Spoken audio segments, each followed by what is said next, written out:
अधिकांश प्रश्नहरू भनेको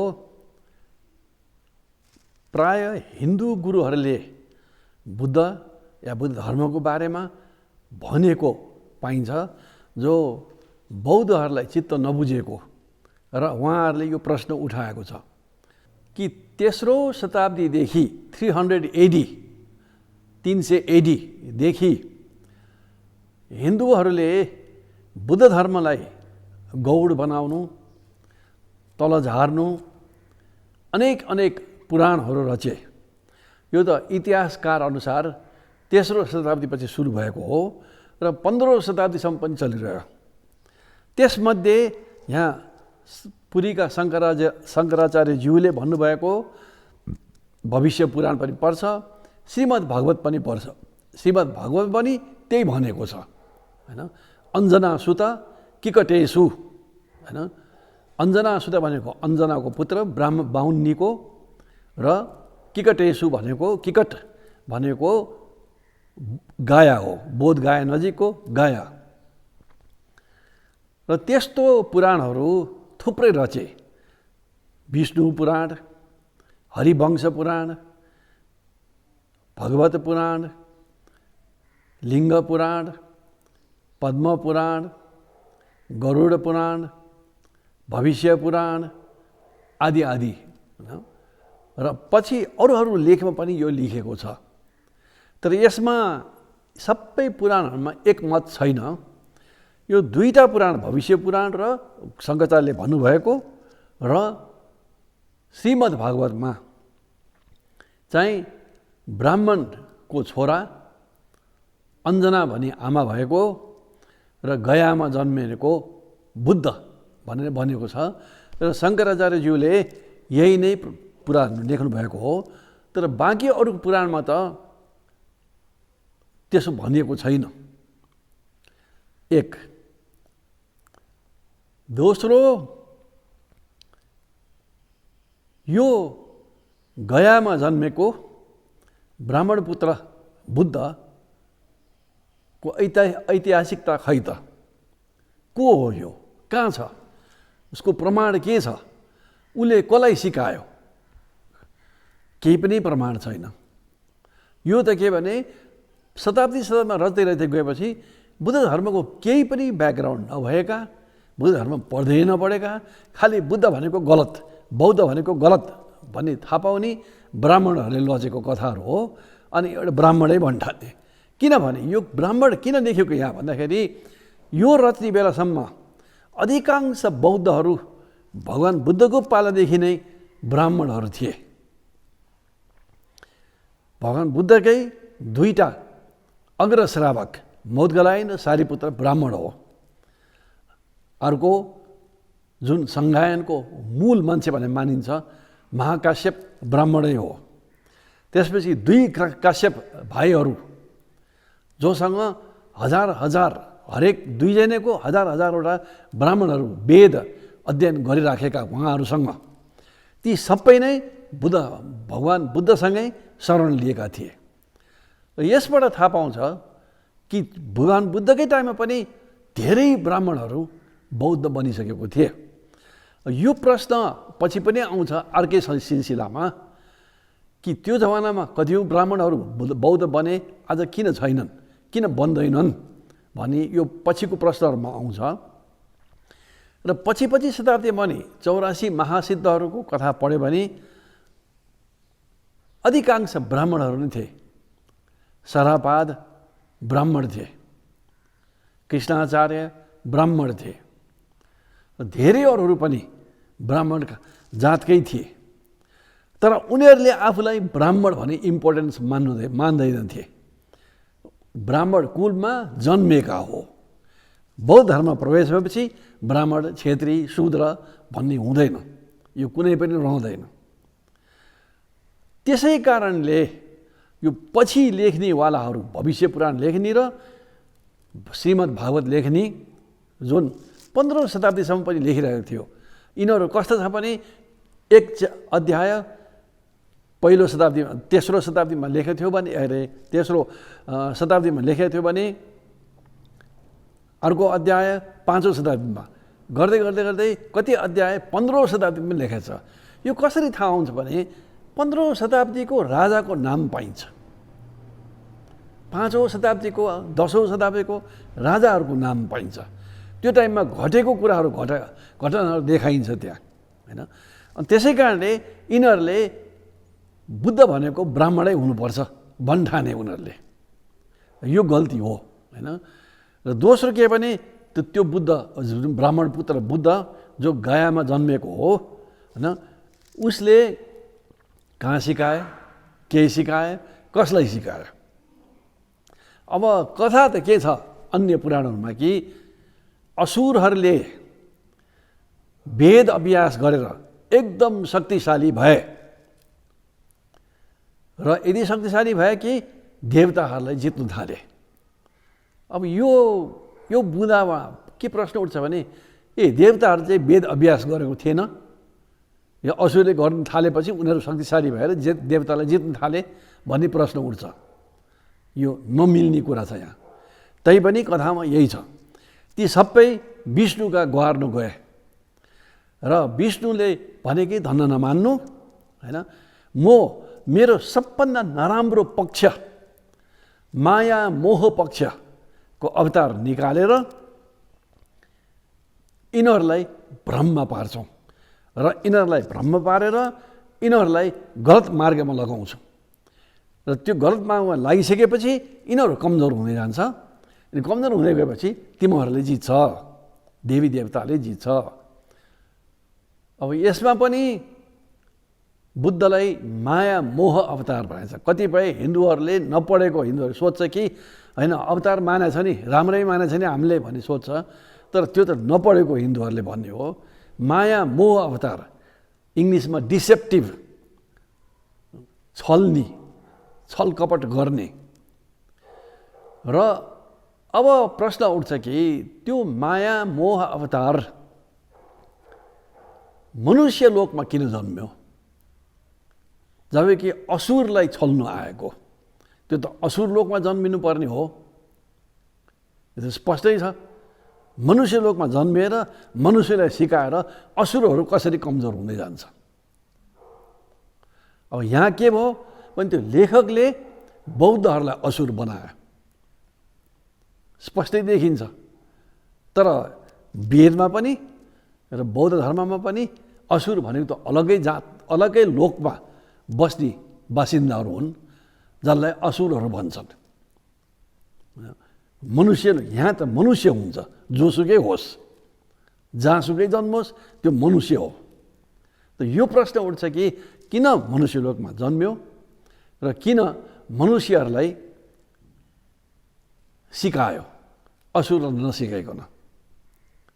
र अब यो जुन ब्राह्मण पुत्र हो गयाको, यो पनि त्यही हो कथा त, होइन। त उसले सिकाएको कहाँ छ त? र ऊ पनि असुर लोकमा किन जन्मेन? किन मनुष्य लोकमा? गया त असुर लोक होइन, मनुष्य लोकै हो। र त्यहाँ सिकायो, खै सिकाएको त? बुद्ध भन्ने नाम भएपछि त सिकाउनु पर्छ। जसले यो लेख्यो त्यसले बुद्ध भनेको अर्थ पनि बुझेको थिएन भन्ने देखिन्छ। त्यो बिर्सिसकेको, पढ्दै नपढेको, खालि खण्डन गर्नु खोजेको, बौद्ध धर्मलाई जसरी पनि खण्डन गर्नु खोजेको। यो प्रवृत्ति पछि शताब्दीमा हिन्दू धर्ममा आयो। जस्तै शङ्कराचार्यको पनि सत्य के हो भन्ने खोज भन्दा पनि जसरी पनि वेद ठिक हो भने प्रमाणित गर्नै पर्छ, चाहे सत्य होस् असत्य होस्, होइन, वेदै सत्य हो। यो नारा थियो शङ्कराचार्यको। र यो नारा पहिले थिएन वैदिक धर्ममा। हामीले जानेको यो धर्म हो, तर के हो कस्तो हो छलफल गर्थे। त्यही छलफल गर्दाखेरि बुद्धले बताएको अझ राम्रो देखेको हुनाले वैदिक ब्राह्मणहरू हजारौँ उहाँको चेला बने। ती वैदिक ब्राह्मणहरूको दानपतिहरू, राजाहरू बुद्धको चेला बने। त यो किकटेसु अञ्जना सुत किकटेसु, होइन, ले कहाँ सिकायो, उसको सिकाएको रेकर्ड कहाँ छ, उसले कसलाई सिकायो र कहाँ हो, कहाँ पाइन्छ, त्यो त कहीँ पनि पाइँदैन। किनभने यो त पुरै फेम, गलत, मिथ्या कथा हो। तर यो शङ्कराचार्यको दोष होइन, पुरी शङ्कराचार्यको दोष होइन। उहाँले त सत्य मान्यो। भगवत गीतामा, के अरे श्रीमद् भागवतमा लेखेको, भविष्य पुराणमा लेखेको हाम्रो पुराण हाम्रो हो, यो त सत्य। अब त्यसलाई एनालाइज गर्ने त छोडिदियो। पहिलेका ब्राह्मणहरू त एनालाइज गर्थे, विवेचना गर्थे, हो होइन, ठिक बेठिक। त्यही कारणले उनीहरू बुद्धको चेला बने, बुद्धकै समान पालामा पनि र पछि पनि। तर पछि आदि शङ्कराचार्यको नारा वेद सत्य हो। अब वेद भन्दाखेरि त ऋग्वेद, सामवेद, यजुर्वेद, अथर्ववेद हो वास्तवमा, र त्यसमा गाँसिएको उपनिषदहरू हो वास्तवमा। अरू पुराणहरू त वेद होइन। पछि शताब्दीमा पुराण पनि वेदै मान्यो, रामायण पनि वेदै मान्यो होइन। वास्तवमा त इतिहास हो, अलगै हो होइन। श्रुति स्मृति भनेर अलग छुट्टिएको छ, र स्मृति पनि होइन पुराण त होइन। र अन्य अरू कुराहरू पनि, अन्य रामायण आदि पनि, महाभारत आदि पनि होइन। तै पनि ती सबै वेद मान्छ हिन्दू धर्ममा। तर भगवान् बुद्धको वैदिक पालामा त 4वटा वेद पनि थिएन, 3टा वेदमै थियो होइन। र त्रयी विद्या, त्रयी वेद भन्ने पाइन्छ होइन। त्यसलाई पछि शताब्दीमा शङ्कराचार्यले प्रस्थान त्रयी भनेर ती वेदभन्दा पनि उपनिषद, भगवत गीता र ब्रह्मसूत्र मान्यो। ब्रह्मसूत्र के भन्दाखेरि उपनिषदको सारांश, र त्रयी भन्ने शब्द त्यतातिर गयो, नभने त्रयी भनिन्थ्यो। र पालीमा पनि ते विद्या, 3 विद्या, ती विद्या भने पाइन्छ। त यसरी बदल्दै हिन्दू धर्म बनेको हो। र त्यो बन्दै जाँदाखेरि चाहिँ हाम्रो परम्परा, हाम्रो बाबुबाजेले गरेको जेसुकै होस्, यही सत्य हो, आँखा बन्द, यो प्रवृत्ति आउन थाल्यो। अब शङ्कराचार्य जस्तो वेदान्तको विद्वानले पनि यस्तो कथालाई ल्याएर तेर्साउनुको नतिजा त्यही हो। किन भयो त्यसरी? त्यस्तो विद्वान, त्यस्तो वेदान्तको विवेचना गर्नुपर्ने मान्छेले पनि यी कथाहरूलाई मान्यता दिने होइन। त यो कारणले हो कि त्यस्तो बुद्ध कहीँ पनि थिएन, नभयो। तर किन बनायो अघि मैले बताइहालेँ। यो त जसरी पनि बुद्ध धर्मलाई डाउन गर्ने, फेम, मिथ्या अफवाह फैलाउने गर्दा उनीहरू आफैले पनि बिर्सेको बुद्ध भनेको। लेख्नेवालाले अनि अञ्जना सुत किकटैसु भनेर लेखिदियो।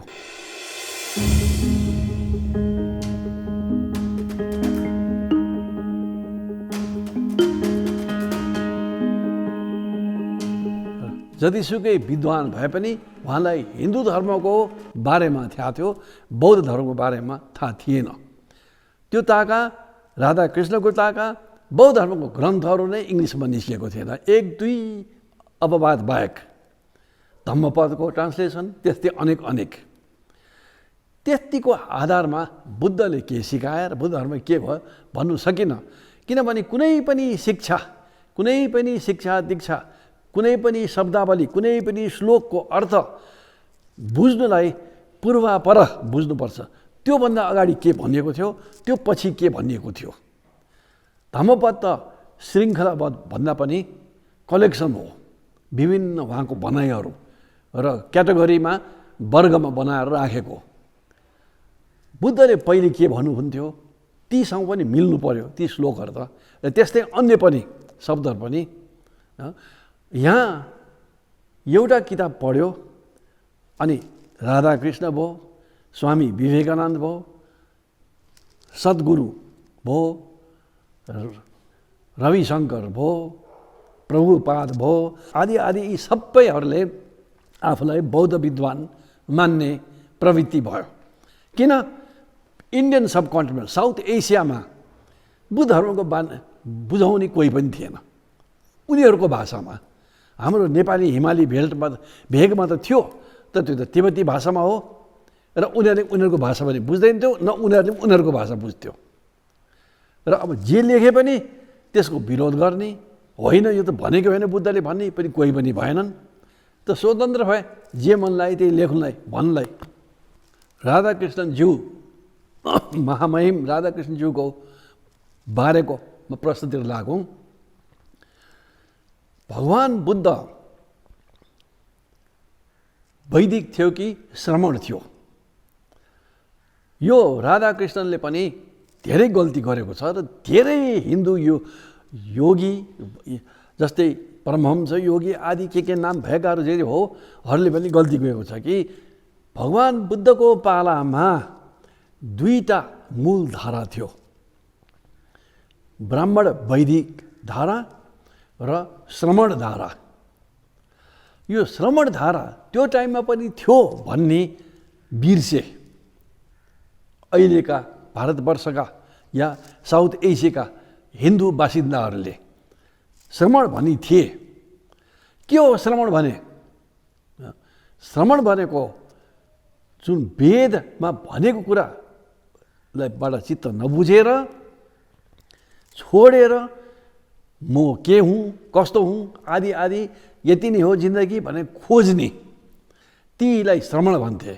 ती श्रमणहरू इतिहासमा ऋग्वेद मगधमा आइपुगिन्जेलसम्म भन्दा अगाडिदेखि नै थिए। मोहेन्जोडारोको हरप्पाको मूर्तिहरू या साना मूर्तिहरू पाइन्छ जहाँ ध्यानमा बसेका, होइन, ध्यानमा बसेका र ती श्रमण हो। र ध्यान गरेर पत्ता लगाउने प्रयास गर्ने, विभिन्न किसिमका तप गरेर प्रयास गर्ने, तीहरूलाई श्रमण भन्थे। ब्राह्मण जातिका वैदिक ब्राह्मणहरू पनि ब्राह्मणिजमको या वैदिक वेदको कुराहरूमा चित्त नबुझेर श्रमण गुरुहरूको गएर सिक्न जान्थे र आफै श्रमण बन्थे। एकचोटि श्रमण अभ्यासहरू लागेपछि त ऊ श्रमण हो, ऊ वैदिक ब्राह्मण होइन। यो बुद्धको भन्दा पनि अगाडिदेखि हो। स्वयं ऋग्वेद इतिहासकारहरू एन्थ्रोपोलोजिस्टहरूको अनुसार ऋग्वेद सबभन्दा पुरानो वेद हो। किन? त्यसको भाषा अरू बाँकी वेदभन्दा फरक छ र बाँकी तिनटै वेद पनि संस्कृत होइन, छन्द भाषा भन्छ, संस्कृत भन्दैन त्यसलाई। पछि गएर वैदिक संस्कृत भन्ने नाम राख्यो। त संस्कृत भनेको त बुद्ध पछि बनेको हो, पाणिनीबाट बुद्ध पछि बनेको हो। संस्कृत राम्रो बनाइएको, परिष्कृत बनाइएको, त्यसको शब्द संस्कृत हो। र चारैवटा वेद छन्दमा लेखेको छ, संस्कृतमा होइन। ती छन्दलाई कहिले कहिले वैदिक संस्कृत भन्ने, संस्कृत भन्ने शब्द सुरु भएपछि के अरे चलाउन थालेपछि, चल्तीमा आएपछि युज गर्न थालेको हो। र त्यसमा पनि यो तीन वेदभन्दा धेरै अगाडि ऋग्वेद हो भन्ने, किन उसको भाषा शैली फरक छ। र अहिले धेरै कमसल भइसक्यो, तर इरानको उत्तरी भेग, सेन्ट्रल एसिया, उज्बेकिस्तान एरियाहरूमा जुन अहुरा मज्दाको उपासना गर्ने जरथुस्त्र, होइन, जरोस्टर भन्छ इङ्ग्लिसमा, संस्कृतमा जरथुस्त्र, होइन, थिए। उनीहरूको जुन जेन्ड अवस्था भने उनीहरूको वेद भनौँ न, वेद भने त गलत हो, त्यसको नामै जेन्ड अवस्था। उनीहरूको शास्त्र सूत्रहरू जेन्ड अवस्थाको भाषा र ऋग्वेदको भाषा धेरै मिल्छ बाँकी वेदभन्दा पनि।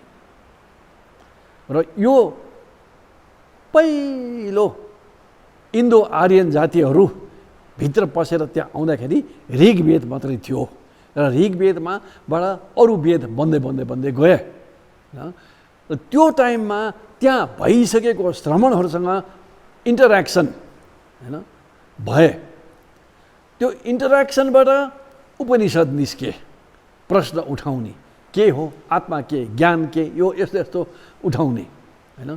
त्यसबाट उपनिषद निस्के जो पनि वेदकै अङ्ग मानिन्छ, तर त्यो पछि निस्किएको हो।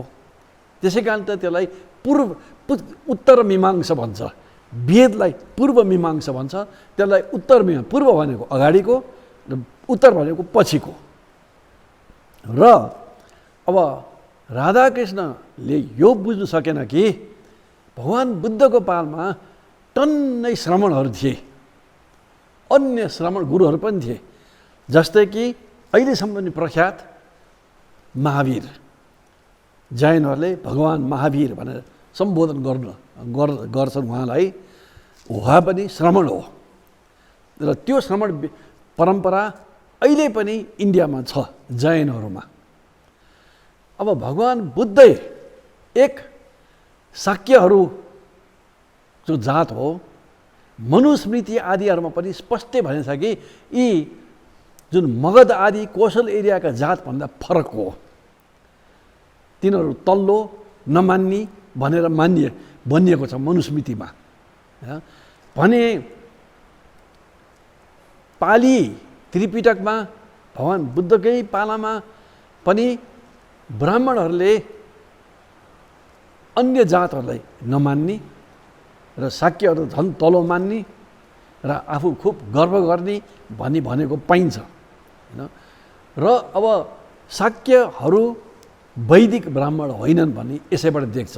मनुस्मृतिमै उनीहरूलाई वैदिक ब्राह्मण र ब्राह्मण मान्ने क्षेत्री आदिको ग्रुपमा सभामा मान्यता दिएको थिएन मनुस्मृतिले।